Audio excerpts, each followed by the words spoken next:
வணக்கம். இன்னைக்கு நாம கடையில போய் ஒரு பொருள் வாங்குறோம்னா, அது உண்மையிலே சுத்தமானதா இல்லையான்னு கண்டுபிடிக்கிறது ஒரு பெரிய போராட்டமாவே இருக்கு, இல்லைங்களா? இந்த ஒரு பெரிய குழப்பத்துக்கு நம்ம அகத்திய மாமுனிவர் ஒரு அருமையான வழிய காட்டுறாரு. வாங்க, அவர் காட்டுற அந்த பாதையில நாமளும் பயணிச்சு, நம்ம அன்றாட வாழ்க்கைக்கு தேவையான தூய்மையை எப்படி அடையலான்னு பார்க்கலாம். இந்த தேடல் எங்கிருந்து தொடங்குதுன்னா, நம்ம எல்லாருடைய மனசுலயும் இருக்கிற ஒரு முக்கியமான கேள்வியில இருந்து தான். பாருங்க, ஒரு பக்தர் ரொம்ப இயல்பா கேக்குறாரு, ஐயனே, நீங்க சில மூலிகைகளா ஆரோக்கியத்துக்கு நல்லதுன்னு சொல்றீங்க. ஆனா அது ஒண்ணு கிடைக்க மாட்டேங்குது, இல்லனா சுத்தமா இல்ல. நாங்க என்னதான் பண்றது? இது நம்ம எல்லாரோட பிரச்சனை தானே. இதுக்கு குருநாதர் என்ன தீர்வு சொல்றாருன்னு பார்க்கலாம் வாங்க. சரி, இந்த பிரச்சனைக்கு குருநாதர் சொல்ற முதல் தீர்வு என்ன தெரியுமா? அது நம்ம மனநிலையை மாத்துறது தான். அவர் என்ன சொல்றாருன்னா, தீர்வு வெளி எங்கேயும் இல்ல. நம்ம இயற்கையோட திரும்பவும் இணையறதுல தான் தொடங்குதுங்கிறாரு. நாம இயற்கையை எப்படி பார்க்கறோங்கிறத பொறுத்து தான் எல்லா பதிலும் இருக்கு. குருநாதர் இதுக்கு மூல காரணத்தை ரொம்ப நேரடியாவே சுட்டி காட்டுறாரு. அவர் வாக்கிலே சொல்றேன் கேளுங்க. அப்பனே, யான் முன்பே சொல்லிவிட்டேன், மனிதர்கள் தம் சுயநலத்திற்காக அனைத்தையும் அளித்துக் கொண்டு வருகின்றார்கள். பாத்தீங்களா? இது சும்மா சாதாரண வார்த்தைகள் இல்ல. இது ஒரு கடுமையான எச்சரிக்கை. நம்மளோட ஒவ்வொரு செயலும் இயற்கையை எப்படி பாதிக்குதுன்னு அவர் புரிய வைக்கிறாரு. இங்க தான் குருநாதரோட தத்துவத்தோட உச்சத்தையே நாம பார்க்கறோம். அவர் என்ன சொல்றாருன்னா, இயற்கையும் இறைவனும் ஒண்ணுதான், வேற வேற இல்ல. அவர் வாக்கிலே பாருங்க, அப்பனே, இயற்கையும் இறைவனும் ஒன்றே. இயற்கையை அழித்தால் இயற்கை உன்னை அழிக்கும். இதை விட தெளிவா சொல்ல முடியுமா சொல்லுங்க?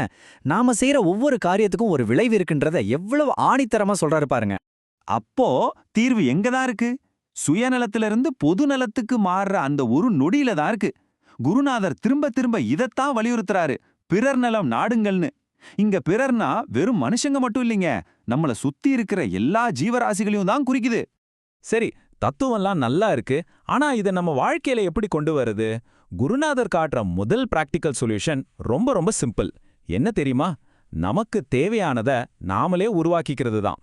வாங்க, நம்ம வீட்லயே ஒரு சின்ன மூலிகை வனத்தை எப்படி அமைக்கலான்னு பார்க்கலாம். இதோ பாருங்க, இது குருநாதரோட நேரடியான கட்டளை. மூலிகைகளையும் மரங்களையும் நட்டு வளர்க்க சொல்லி நான் முன்பே தெரிவித்து விட்டேன். முதலில் அதை செய்யுங்கள்னு சொல்றாரு. இன்னைக்கு நாம ஸ்டைலா டெரஸ் கார்டன்னு சொல்ற விஷயத்தை தான் அவர் அன்னைக்கே வலியுறுத்தியிருக்காரு. இப்படி செஞ்சா எந்த கலப்படமும் இல்லாத தூய்மையான மூலிகைகள் நம்ம கைக்கு கிடைக்கும் இல்லையா? சரி, என்னென்ன மூலிகைகளை வளர்க்கலான்னு ஒரு கேள்வி வரும்ல. அதுக்கும் குருநாதரே ஒரு லிஸ்ட் கொடுக்கறாரு. ஓரிதழ் தாமரை, பொன்னாங்கண்ணி, அப்புறம் வெள்ளை மஞ்சள்னு 2 வகை கரிசலாங்கண்ணி, நமக்கு நல்லா தெரிஞ்ச துளசி, முருங்கை, முடக்கத்தான், மணத்தக்காளி. இதுல பாத்தீங்கன்னா நிறைய மூலிகைகள் நம்ம சமையல்லே பயன்படுத்துறதாம். இதோட விதைகளை சேகரிச்சு வளர்த்தாலே போதும். தூய்மையை நோக்கிய முதலப்படியை நாம எடுத்து வச்சிட்டோம்னு அர்த்தம். சரி, மூலிகைகள் பத்தி பார்த்தாச்சு. இப்ப அடுத்த கட்டத்துக்கு போலாம். அது என்னன்னா, நாம சாப்பிடுற சாப்பாட்டோட தூய்மை, அதுலயும் குறிப்பா நெய்யோட முக்கியத்துவத்தை பத்தி இப்ப பார்க்கலாம். இப்ப பாருங்க, அடுத்த கேள்வி வருது. இதுவும் நம்ம கிச்சன் சம்பந்தப்பட்டதுதான். ஒரு பக்தர் கேக்குறாரு, ஐயனே, சாமி கும்பிட இலுப்பை எண்ணெய் ரொம்ப நல்லதுன்னு சொன்னீங்க. அதே மாதிரி நாங்க சமையலுக்கு எந்த எண்ணெய பயன்படுத்துறது நல்லது? ரொம்ப முக்கியமான கேள்வி இல்லையா? குருநாதரோட பதில் பாத்தீங்கன்னா ரொம்ப ஆச்சரியமா இருக்கும். ஆனா அவ்வளோ எளிமையா இருக்கும். அவர் என்ன சொல்றாருன்னா, எதை நாம சாமிக்கு படைக்கிறோமோ அதையே நாமளும் பயன்படுத்துறதா நல்லது. அந்த வகையில தேங்காய், அதனால தேங்காய் எண்ணெய் தான் சிறந்ததுன்னு சொல்றாரு. பாருங்க, எவ்வளவு சிம்பிளான ஆனா எவ்வளவு ஆழமான ஒரு தத்துவம் இது. பேச்சு அப்படியே தொடருது. இப்ப அடுத்ததா நம்ம சாப்பாட்டுல ரொம்ப முக்கியமான ஒரு பொருளான நெய்ய பத்தி கேக்குறாங்க. ஐயனே, நெய் பயன்படுத்தலாமா? இதுக்கு குருநாதர் சொல்ற பதில் இன்னைக்கு இருக்கிற மாடர்ன் ப்ரொடக்ஷன் மெத்தட்ஸ் மேல ஒரு பெரிய கேள்வியே எழுப்புது. அவர் அந்த பழைய பாரம்பரிய முறையோட அவசியத்தை ரொம்ப வலியுறுத்துறாரு. முற்கால முறைப்படி பால், அப்புறம் தயிர், மோர், வெண்ணெய், அதுக்கப்புறம் தான் நெய், இப்படி எடுத்தாதான் பலன்.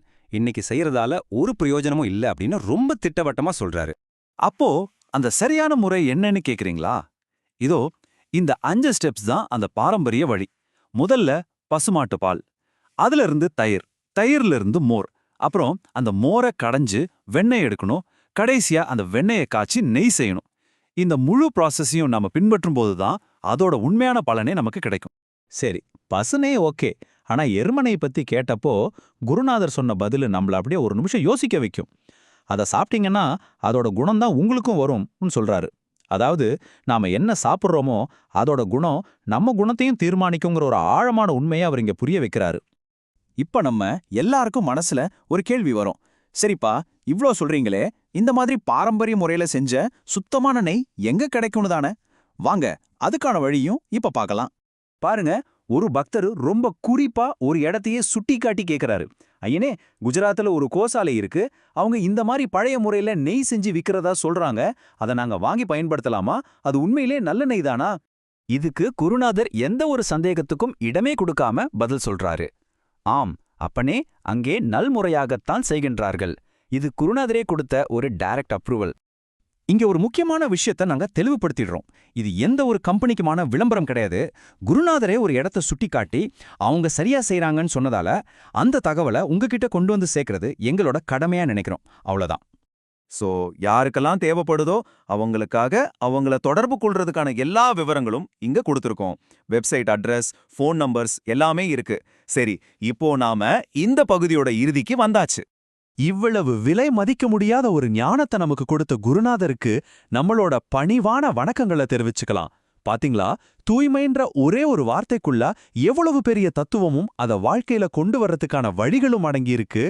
நம்ம வீட்லயே ஒரு மூலிகையை வளர்க்கறதுல ஆரம்பிச்சு நாம சாப்பிட்ற சாப்பாட்டோட தரம் வரைக்கும் எல்லாமே ஒன்னோட ஒன்னு எப்படி கனெக்ட் ஆயிருக்குன்னு இப்ப நமக்கு புரிஞ்சிருக்கும்.